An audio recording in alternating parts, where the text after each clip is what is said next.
नमस्ते, शुभ प्रभात। दैनिक जागरण के महत्वपूर्ण खबरों में आप सभी का स्वागत है। आज हम बात करेंगे दैनिक जागरण की कुछ महत्वपूर्ण खबरों के बारे में। साथ ही एक यूपीएससी जो विगत वर्ष पूछा गया प्रश्न है उस पर भी चर्चा करेंगे। याद रखिएगा, दैनिक जागरण का राष्ट्रीय संस्करण है। इसमें आप लोग को वही खबरें मिलेंगी जो आपके परीक्षा के पॉइंट से इंपॉर्टेंट होगी। आशा करती हूँ कि आप लोग को यह खबर अच्छी लगे। धन्यवाद। तो चलिए देखते हैं आज की क्या खास खबरें हैं, उन्हें हम एक एक करके देख लेते हैं। खबर की तरफ आगे बढ़ने से पहले हम प्रश्नों को देखेंगे, उसके बाद हम खबरों को एक एक करके देख लेंगे। तो आइए देखते हैं आज का प्रश्न क्या है। यह सिविल सेवा परीक्षा विगत वर्ष 2019 का प्रश्न है। प्रश्न है, भारत के संविधान का कौन सा अनुच्छेद अपनी पसंद के व्यक्ति से विवाह करने के किसी व्यक्ति के अधिकार का संरक्षण देता है। नीचे इसके कुछ विकल्प दिए हुए हैं। पहला विकल्प है आर्टिकल 19, दूसरा है आर्टिकल 21, तीसरा है आर्टिकल 25 और चौथा है आर्टिकल 29। तो आप लोग से अनुरोध है कि आप लोग इसके आंसर कमेंट बॉक्स में जरूर बताएं और इस क्वेश्चन का पुनः एनालाइज हम वीडियो के लास्ट में जरूर करेंगे। अगर आप लोग को इसकी पूरी जानकारी चाहिए तो आप लोग वीडियो को लास्ट तक जरूर देखें। तो चलिए देखते हैं आज की क्या खास खबरें हैं, उन्हें हम एक एक करके देख लेते हैं। रिश्वत लेकर संसद में वोट देने वालों को मुकदमा से छूट नहीं। सुप्रीम कोर्ट के 7 सदस्यीय संविधान पीठ ने 1998 के झमुमो रिश्वत कांड मामले में 5 जजों को फैसले को पलटा। झमुमो यानी जो झारखंड मुक्ति मोर्चा रिश्वत कांड था ना, उसकी बात हो रही है। सबसे पहले हम बात कर लेते हैं सुप्रीम कोर्ट की। सुप्रीम कोर्ट सर्वोच्च अदालत है हमारी, एक संवैधानिक संस्था है। संविधान के अनुच्छेद 124 तहत इसकी बात की गई थी, इसकी स्थापना की बात की गई है और इसकी स्थापना 28 जनवरी 1950 को हुई थी। इसके बारे में आप लोग जानते रहिए। कहा, इससे कोई फर्क नहीं पड़ता कि रिश्वत लेने वालों ने रिश्वत देने वाले के मुताबिक वोट दिया या नहीं। 5 जजों की संविधान पीठ ने विधायकों को रिश्वत लेने, संसद में वोट डालने या भाषण देने के मामले मुकदमे में दी थी छूट। अब हम बात कर लेते हैं संविधान पीठ क्या होती है। आप लोग के मन में आए संविधान पीठ क्या है। सर्वोच्च न्यायालय की एक पीठ होती है जिसमें 5 जज या उससे अधिक न्यायाधीश होते हैं। अब आप लोग के मन में आ रहा होगा कि 5 क्यों होते हैं, 3 क्यों होते हैं, 7 क्यों होते हैं, कभी सम संख्या क्यों, विषम ही क्यों होती है। सम संख्या इसलिए नहीं होती कि अगर आपके कोई भी मामला आया उस पर फिर कोई परिणाम नहीं हो सकता, क्योंकि अगर मान लीजिए 4 लोग हैं, 2 इधर दे दिए अपना मत, 2 इधर अपना मत दे दिए, इससे कोई निर्णय निकल के सामने नहीं आता। इसीलिए विषम संख्या हमेशा रखी जाती है ताकि 2 लोग उधर देंगे तो एक लोग का इधर विपक्ष में रहेगा, जिससे कोई ना कोई निर्णय जरूर निकलेगा। इसीलिए हमेशा विषम संख्या संविधान पीठ की होती है, जिसके बारे में जानते रहिए। हालांकि इन पीठों का गठन नियमित तौर पर नहीं होता है। सर्वोच्च न्यायालय के समक्ष अधिनियम मामलों की सुनवाई और निर्णय 2 न्यायाधीशों, जिन्हें डिवीजन बेंच भी कहा जाता है, और कभी कभी 3 सदस्यों की पीठ द्वारा भी निर्णय सुनाया जाता है। तो यही होता है संविधान पीठ। आशा करती हूँ कि संविधान पीठ के बारे में आप लोग को जानकारी अच्छी लगी होगी। अब आइए देखते हैं जो 1998 में 5 सदस्यीय पीठ का क्या फैसला था। सुप्रीम कोर्ट ने 5 जजों की संविधान पीठ के 1998 में झारखंड मुक्ति मोर्चा रिश्वत केस यानी नरसिम्हा राव मामले में 2-3 के बहुमत से फैसला लिया था। अगर कोई सांसद या विधायक रिश्वत लेने या संसद में वोट डालता या भाषण देता, उसे संसदीय विशेषाधिकार प्राप्त होगा, उस पर आपराधिक केस नहीं चलेगा। अब कैसे चला था यह घटनाक्रम, आइए इसके बारे में थोड़ी जानकारी लेते हैं। 17 अप्रैल 1998 में 5 सदस्यीय संविधान पीठ ने झमुमो रिश्वत कांड के रूप में चर्चित नरसिम्हा राव बनाम CBI मामले में 2-3 से बहुमत फैसला सुनाया था। अब यहाँ पर देख ले 5 संविधान पीठ बैठी थी, जिसमें से 2-3 मामले से इसका निर्णय सामने निकल के आया था। 17 फरवरी 2014 को झारखंड हाई कोर्ट ने 2012 में राज्यसभा चुनाव में रिश्वत लेने के आरोप में झमुमो विधायक सीता सोरेन के खिलाफ आपराधिक मामला रद्द करने का इनकार दिया था और 23 सितंबर 2014 में सुप्रीम कोर्ट ने 2 सदस्यीय पीठ ने सीता सोरेन की याचिका में बड़ी पीठ के समक्ष भेजा था और 20 सितंबर 2023 में 5 न्यायाधीशों की पीठ ने इस मुद्दे में 1998 के फैसले पुनर्विचार के लिए 7 संविधान पीठ को भेजा था। 5 अक्टूबर 2023 में चीफ जस्टिस चंद्रचूड़ की अध्यक्षता वाली 7 न्यायाधीश की पीठ फैसला सुरक्षित रखा और 4 मार्च 2024 को 7 सदस्यीय संविधान पीठ के 1998 में 5 न्यायाधीशों के फैसले को फिर से पलट दिया। अब इसमें 1-2 अनुच्छेद आ रहे हैं, अनुच्छेद 105 और अनुच्छेद 194। इस दोनों के तहत संसद में वोट या भाषण से संबंधित रिश्वतखोरी या रिश्वतखोरी के आरोप में आपराधिक मुकदमे में छूट पाने के लिए विशेषाधिकार का दावा नहीं कर सकता।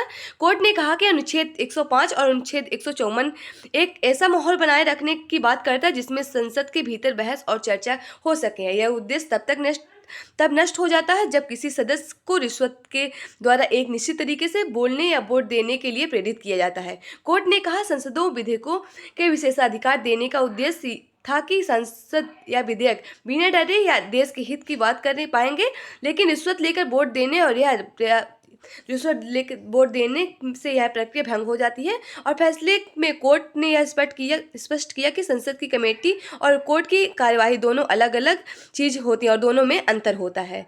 मतलब इसमें दो जो अनुच्छेद है इसमें कहा गया है कि लोगों जो विधायक है और जो सांसद है उन्हें यह अधिकार दिया जाता है, विशेषाधिकार दिया जाता है कि ताकि वो अपनी बात और देश के हित में अपने से बात कर लें, लेकिन उन पे यह तब उनको यह विशेषाधिकार नहीं मिलता जब वो रिश्वत देकर और किसी को पैसा देकर यह अपनी वोट मनवाने के लिए और जो बोलने के लिए वोट देने के लिए प्रेरित करते हैं एक दूसरे को। इसके लिए उन्हें विशेषाधिकार नहीं दिया जाता। उसी पे बात चल रही है। विपक्ष के हमले पर बोले मोदी, मेरा भारत मेरा परिवार। पटना में विपक्ष की रैली में लालू ने कसा था मोदी पे तंज, कहा कोई परिवार नहीं, मोदी का कोई परिवार नहीं। पीएम ने कहा कि देश के 140 करोड़ लोग मेरे परिवार है, इनके लिए मैं जी रहा हूँ। अब देख रहे हैं राजनीति से जुड़ी ये भी खबरें हैं। 56,000 करोड़ की परियोजनाओं का उद्घाटन शिलान्यास किया। प्रधानमंत्री मोदी सोमवार को तेलंगाना में बिजली, रोड, सड़क और से संबंधित 56,000 करोड़ रुपए से अधिक की कई विकास योजनाओं का उद्घाटन किया, शिलान्यास किया। आदिलाबाद में प्रधानमंत्री ने कार्यक्रम में मुख्यमंत्री रेवंत रेड्डी शामिल हुए थे। रेवंत रेड्डी आपको पता हो ना, तमिलनाडु अभी हाल ही में हुआ था विधानसभा चुनाव से नए कांग्रेस के पार्टी से बने हैं मुख्यमंत्री। इसके बारे में आप लोग जानते रहिए। अभी जमी रहेगी पाकिस्तान के साथ रिश्तों की बर्फ। इससे पहले भी सत्ता में रह चुकी है शहबाज शरीफ की सरकार। इस दौरान कुछ खास नहीं रहे थे भारत के रिश्ते। पीएम मोदी ने शुरुआत में रिश्तों के सुधारने की भी कोशिश की थी, लेकिन देखने के पीएम बनने के साथ ही इन्होंने जम्मू कश्मीर का अल्पाराग के साथ बात शुरू कर दी है। और देख लें, इससे पहले प्रधानमंत्री मोदी के कार्यकाल में शुरू होते 1.5 वर्षों को छोड़ दिया जाए तो पाकिस्तान के साथ भारत के रिश्ते लगातार तनावपूर्ण ही रहे। अगर हम पाकिस्तान की बात करें, आइए थोड़ी पाकिस्तान के बारे में थोड़ी जानकारी ले लेते हैं, क्योंकि हमारा पड़ोसी देश है। पाकिस्तान भारत के पश्चिमी में स्थित एक इस्लामी गणराज्य है। ये दुनिया का 5वीं बड़ी आबादी वाला देश है। आबादी वाला यानी जनसंख्या वाला देश है। पाकिस्तान में दुनिया की दूसरी सबसे बड़ी मुस्लिम आबादी रहती है। जब सबसे बड़ी दूसरी मुस्लिम आबादी पाकिस्तान में रहती है तो पहली आबादी कहाँ रहती है, ये आप लोग कमेंट बॉक्स में बताएं। इसकी राजधानी इस्लामाबाद है और इसकी जो मुद्रा है ये पाकिस्तानी रुपया है। इसके बारे में आप लोग जानते रहिए। इसके कुछ महत्वपूर्ण नगर है, कराची हो गया, लाहौर हो गया, रावलपिंडी। 1947 से पहले यह भारत का हिस्सा था। 14 अगस्त 1947 में यह आज़ाद हुआ था। और यहाँ सबसे ज़्यादा बोली जाने वाली भाषा उर्दू है, जिसके बारे में आप लोग भी जानते रहिए। और यहाँ आपको पता है अभी हाल ही में 8 फरवरी को यहाँ चुनाव हुआ था, उसका परिणाम जारी हुआ, जिसमें से प्रधानमंत्री नवाज शरीफ को बनाया गया है। अब आपको राष्ट्रीय राजधानी से जुड़ी खबरें मिल जाएंगी। बजट में मुख्यमंत्री महिला सम्मान योजना की घोषणा। दिल्ली में महिलाओं को मिलेगा प्रति माह में 1,000 रुपये। महिला सम्मान राशि की घोषणा। एक चुनावी माहौल में खेला बड़ा दाव। सरकार का दावा, राम राज्य की परिकल्पना। बजट में हर जन का ध्यान रखा जाएगा। दिल्ली सरकार ने पेश किया 76,000 करोड़ रुपए का बजट। और आपको पता होगा बजट जो होता है वो आने वाली जो सरकार होती है ना उसके लिए पेश किया जाता है। और जो 2024-25 की बजट पेश किया गया दिल्ली में, उसकी कुछ प्रमुख विशेषताएं हैं, उसके बारे में हम लोग थोड़ी जानकारी ले लेते हैं। सरकार का बजट 2024-25 के लिए 76,000 करोड़ रुपए के लिए पेश किया गया। योजना, कार्यक्रम, परियोजनाओं का बजट 39 करोड़ रुपए है और स्थापना बजट 37 करोड़ रुपए है, 37,000 करोड़ रुपए है। और राजस्व बजट 60,910.75 करोड़ रुपए है। और पूंजी बजट 15,089.25 करोड़ रुपए है। और वहीं 2023-24 का संशोधित अनुमान 74,900 करोड़ रुपए इस साल के बजट में 1.74 से अधिक 1.47 से अधिक है। इसमें कुछ क्या है मुख्यमंत्री महिला सम्मान योजना में प्रावधान, तो आप इसके बारे में जान लेते हैं। जो भी इसमें दिल्ली में बजट पेश हुआ ना, उसमें मुख्यमंत्री महिला योजना सम्मान के प्रावधान भी दिया गया है बजट में। बजट में मुख्य रूप से मुख्यमंत्री महिला सम्मान योजना की घोषणा की है, जिसके तहत 18 वर्ष और उससे अधिक उम्र की महिलाओं को प्रति माह 1,000 रुपये मिलेंगे। यह सम्मान राशि उन्हीं को मिल सकती है जिनके पास दिल्ली का आधार कार्ड, मतदाता और पहचान पत्र होगा। सरकारी नौकरी, पेंशन और आयकर के दायरे में शामिल महिलाओं को इस सुविधा से बाहर रखा जाएगा। विश्वविद्यालय में बिजनेस ब्लास्टर योजना शुरू हुई है। बिजनेस ब्लास्टर योजना स्कूलों के बाद विश्वविद्यालय और आईआईटी में लागू की जाएगी। इसके बाद इस बारे में सरकार ने शिक्षा की कुल बजट से अधिक हिस्सा दिया है, जो पिछले बजट के 1% बढ़कर 22% हो गया है। कुल बजट राशि कम होने में पिछले साल में 16,576 करोड़ रुपए की तुलना में 16,396 रुपए रह गया है। अब देखिए यहाँ से रुपये कहाँ से आता है और कहाँ जाता है, इसके भी कुछ दिए गए हैं, तो इसके बारे में आप लोग देख लीजिएगा, पढ़ लीजिएगा। मंडाविया ने शुरू किया आयुष ICM उन्नत केंद्र का शुभारंभ। स्वास्थ्य मंत्री ने एमेनिया पर IPHS का किया शुभारंभ, कहा आयुष और इथियोपिया को मिलाकर प्रभावी बनेगा इलाज। सैन्य साजो सामान मामले में आयात पर निर्भर नहीं रह सकता भारत, राजनाथ सिंह कहें। अच्छा, आयात पर निर्भरता के कारण भारत को करना पड़ रहा है परेशानी का सामना। रक्षा मंत्री ने मनकासा सेंटर में किया डेफ कनेक्ट 2024 सम्मेलन का उद्घाटन। डेफ कनेक्ट 2024 के दौरान लॉन्च की गई अदिति योजना। अब हम बात करते हैं अदिति योजना और डेफ कनेक्ट जो 2024 का है सम्मेलन, इसकी क्या बात है और इसमें क्या कहा जाता है। हाल ही में अदिति योजना रक्षा मंत्री राजनाथ सिंह ने यह योजना की प्रारंभ की। ये योजना डेफनेट सम्मेलन में लॉन्च हुई है और यह नई दिल्ली में हो रहा है। जो डेफनेट सम्मेलन हो रहा है ये नई दिल्ली में हो रहा है।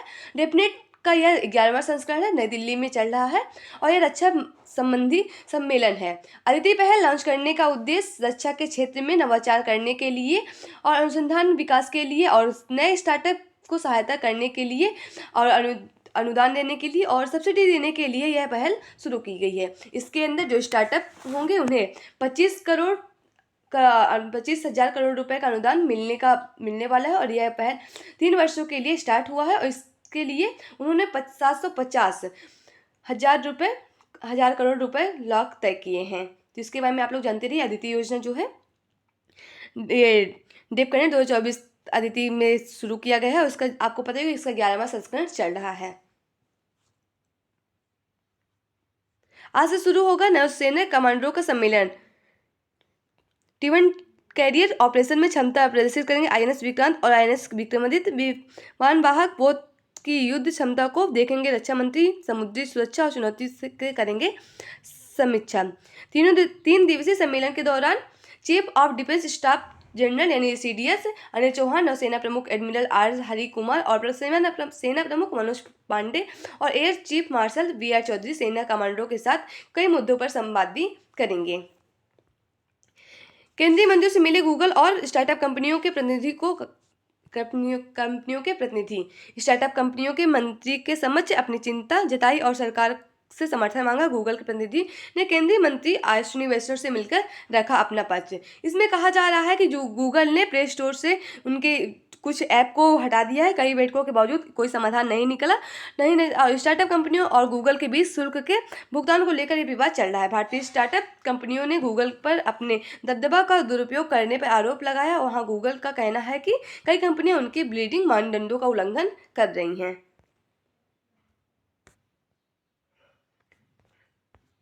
CCA लोकसभा चुनाव से पहले होगा लागू। देख रहे हैं ना, यूनिफॉर्म सिविल कोड की बात हो रही है। सामान्य नागरिक संहिता कानून जो आया है उसी की बात हो रही है। उत्तराखंड में उसी की बातें चल रही हैं। अब यहाँ आप लोग को राजनीति से जुड़ी खबरें मिल जाएंगी, जिससे भी आप लोग जानते रहिए। आप लोग बस इतना याद रखिए कि कौन सा चुनाव कौन कराता है और भारतीय निर्वाचन आयोग के बारे में आप लोग थोड़ी बहुत जानकारी रखते रहिए और इसकी स्थापना कब हुई थी और इसके बारे में आप लोग थोड़ी बहुत जानकारी जरूर रखिए। इसके पहले मुख्य चुनाव आयुक्त कौन थे, वर्तमान में मुख्य चुनाव आयुक्त कौन है और मतदाता दिवस कब मनाया जाता है और चुनाव मतलब लोगों को निष्पक्ष चुनाव देने के लिए कौन कौन से चुनाव जागरूकता अभियान शुरू किए गए हैं, उसके बारे में आप लोग जरूर थोड़ी बहुत जानकारी जरूर रखिए। चलिए देखते हैं आज की क्या खास जो हम लोग आगे। यह आप लोग का संपादकीय पात्र है। आप लोग के लिए प्रीलिम्स, मेंस, इंटरव्यू अन्य प्रतियोगी परीक्षा जुड़ी खबरें मिलेंगी, तो इसके बारे में आप लोग जरूर पढ़िए। आंतरिक संकटों की अनदेखी के दुष्परिणाम। गुटबाजी कांग्रेस में राजनीतिक चरित्र का हिस्सा रही है। अब आलाकमान और वरिष्ठ प्रादेशिक नेताओं के बीच जैसी संवेदनशील कभी नहीं थी। अब देख रहे हैं जो विधानसभा का चुनाव और लोकसभा का चुनाव होने वाला ना, उसी पे लेकर चर्चा चल रही है और कौन सी पार्टी से कौन से कहाँ लड़ेंगे प्रत्याशी, उसी पे बातें चल रही हैं। और सभी अभी भाजपा के कुछ पहली पाली मतलब पहली शिफ्ट की जारी हुई है, लिस्ट जारी हुई, इसमें कौन से लोग कहाँ से लड़ेंगे उसके बारे में पता चला है। तो आप लोग बस राजनीति से जुड़ी खबरें बस थोड़ी बहुत जानकारी रखती रहिए कि कौन सी पार्टी के कौन से अध्यक्ष है और कौन से पार्टी के अध्यक्ष कहाँ से चुनाव लड़ रहे हैं, इसके बारे में बस आप लोग जानकारी रखते रहिए। G20 में सबसे तेज रहेगी भारत की विकास दर। अंतर्राष्ट्रीय रेटिंग एजेंसी मूडीज ने 2024 में विकास दर के लिए अनुमान बढ़ाकर 6.8% किया।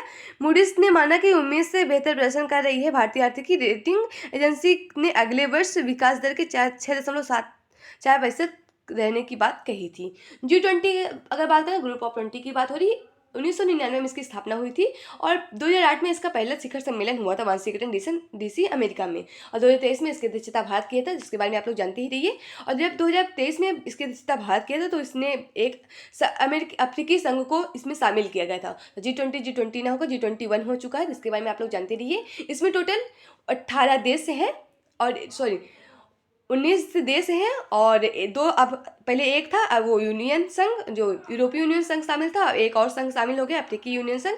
इसके बारे में आप लोग भी जानते रहिए। और अफ्रीकी जो संघ है, इसका जो मुख्यालय है अदीस अबाबा इथियोपिया की राजधानी, वहाँ आप लोग को देखने को मिलेगा। G20 के बारे में आप लोग जानते रहिए। 2018 में जो ये G20 का शिखर सम्मेलन हुआ है, इससे पहले जो इसका शिखर सम्मेलन इंडोनेशिया में होता, और जो 2024 में आने वाला इसका शिखर सम्मेलन है वो 2024 में इसका आपको याद है अदीस अबाबा में होने वाला है। तो इसके बारे में आप लोग जानते रहिए। दक्षिण अफ्रीका में इसका जो अगला संस्करण का होने वाला G20 का शिखर सम्मेलन तो दक्षिण अफ्रीका में होगा, जिसके बारे में आप लोग जानते रहिए G20 के बारे में। यह आप लोग को अंतर्राष्ट्रीय जुड़ी खबरें मिल जाएगी। शहबाज शरीफ ने पाकिस्तान के प्रधानमंत्री पद की ली शपथ। चीन ने दी बधाई देते हुए कहा कि आशा है कि CPEC परियोजना होगी उन्नत, रणनीतिक संबंध भी होंगे मजबूत। 9 मार्च को होगा राष्ट्रपति चुनाव, आसिफ अली को चुनने जाने की उम्मीद जताई जा रही है। अब आप लोग सोच रहे होंगे कि CPEC क्या है।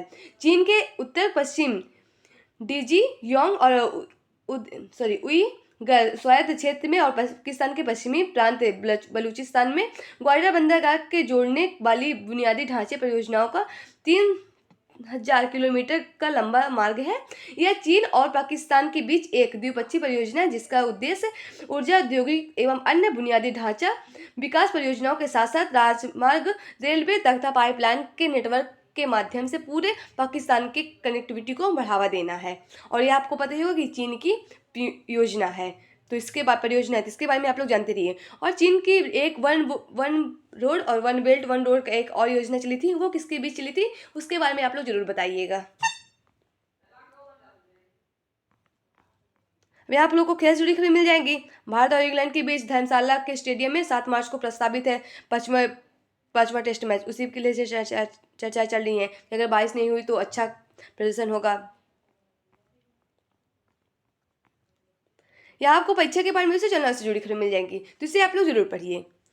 मिलकम ने पेश की दुनिया का सबसे छोटा और एवं हल्का फोन। 2013 में आज ही जापानी कंपनी बिलकम ने दुनिया का सबसे छोटा एवं हल्का फोन WX06A पेश किया। 32 गुणा 70 गुणा 10.7 किलो माप वाले इस फोन का वजन 32 ग्राम है। इसमें लगा 1 इंच का रंगीन OLED डिस्प्ले आमतौर पर घड़ियों में लगाया जाता है। स्पेन में जड़ी बूटी के रूप में पहली बार पेश किया गया तंबाकू 1868 में आज ही पहली बार स्पेन में चिकित्सक फ्रांसिस्को फर्नांडीज ने तंबाकू के पौधे में एक जड़ी बूटी के रूप में पेश किया था। पहली बार इसकी खेती फ्रांस के जीन निगोट में की गई थी। उसी के नाम से इसका नाम निकोडीन पड़ा था। धूम्रपान के लिए इसका सेवन शुरुआत में इंग्लैंड से शुरू हुई थी। डूबे व्यक्तियों को पता लगाएगा रोबोट। IIT मंडी व पलफ्लग ने शोधकर्ताओं ने तैयार की तकनीकी। आमतौर पर समुद्र में जाने के लिए लगता था 2 से 3 माह का समय और बंधकों की जांच के लिए भी गोताखारों का हो सकता है प्रयोगों का सुरक्षित नहीं है। अब देख रहे हैं DRDO और नौसेना तरफ से ये शुरू किया गया है जो तकनीकी भी लाई है। तो आज की यहाँ आप लोग को मूवी से जुड़ी खबरें मिल जाएंगी। अगर इंटरेस्ट हो पढ़ी ना हो तो कोई बात ही नहीं। तो आज की खबर समाप्त होती है। आशा करती हूँ कि आप लोग को यह खबर अच्छी लगे। अगर खबर अच्छी लगे तो कृपया चैनल को लाइक से सब्सक्राइब जरूर करें। अगर आप लोग के पास कोई सुझाव है तो भी आप लोग हमसे साझा कर सकते हैं। चलिए देखते हैं आज की जो प्रश्न है उसका हम लोग विश्लेषण देख लेते हैं। आज का प्रश्न भारत के संविधान के कौन सा अनुच्छेद अपनी पसंद की व्यक्ति से विवाह करने के किसी व्यक्ति के अधिकार का संरक्षण देता है? तो इसका सही जवाब होगा ऑप्शन बी यानी अनुच्छेद 21 आर्टिकल 21। विवाह का अधिकार भारत के संविधान के अनुच्छेद 21 के तहत जीवन के अधिकार का एक घटक है, जिसमें कहा गया है कि कानून द्वारा स्थापित प्रक्रिया के अलावा किसी भी व्यक्ति को उसके जीवन और व्यक्तिगत स्वतंत्रता से वंचित नहीं किया जाएगा। लता सिंह बनाम उत्तर प्रदेश राज्य मामला 2006 में सर्वोच्च न्यायालय ने विवाह के अधिकार को भारतीय संविधान के अनुच्छेद 21 के तहत जीवन के अधिकार के एक घटक के रूप में निर्णय सुनाया था। तो आज की खबरें समाप्त होती। आशा करती हूँ कि आप लोग को यह खबर अच्छी लगे। धन्यवाद।